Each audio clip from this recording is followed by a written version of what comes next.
Senator Franken engaged you in a discussion that I think was intended to try to undermine your character and integrity.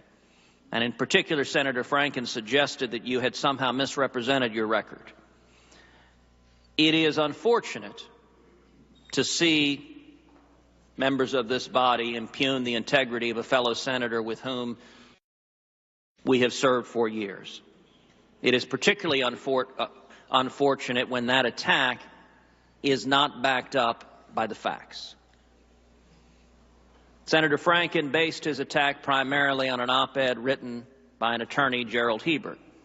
There is an irony in relying on Mr. Hebert because, as you well know, in 1986, during your confirmation hearing, Mr. Hebert testified then and attacked you then, making false charges against you. And indeed, I would note in the 1986 hearing, 2 days later, Mr. Hebert was forced to recant his testimony, to say that he had given false testimony to this committee, and indeed to say, quote, "I apologize for any inconvenience caused Mr. Sessions or this committee by my prior testimony." So an individual who's testified falsely once before this committee, his op-ed is now the basis for Senator Franken's attack on you. And indeed, the basis of Senator Franken's attack is he claims you were uninvolved in several civil rights cases that were listed on your questionnaire. In 1986, Mr. Hebert testified, this is a quote from him, "I have needed Mr. Sessions' help in those cases, and he has provided that help every step of the way." Is that correct, that that's what Mr. Hebert testified? Yes, that's correct. Now, in the 4 cases Senator Franken referred to, you reported all 4 of them in your supplement to the Judiciary Committee. Is that right? That is correct. Mr. Franken didn't mention that.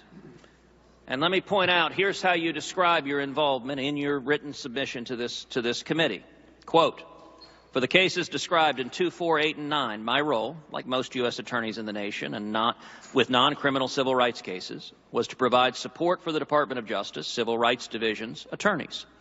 I reviewed, supported, and co-signed complaints, motions, and other pleadings and briefs that were filed during my tenure as U.S. attorney.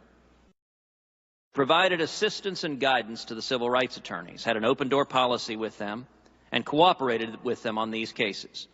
For the cases described in 6, I supervised litigation and signed the pleadings."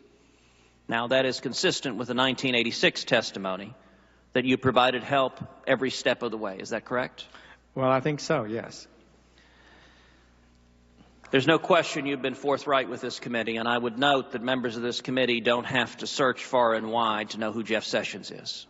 We've known every day sitting at this bench alongside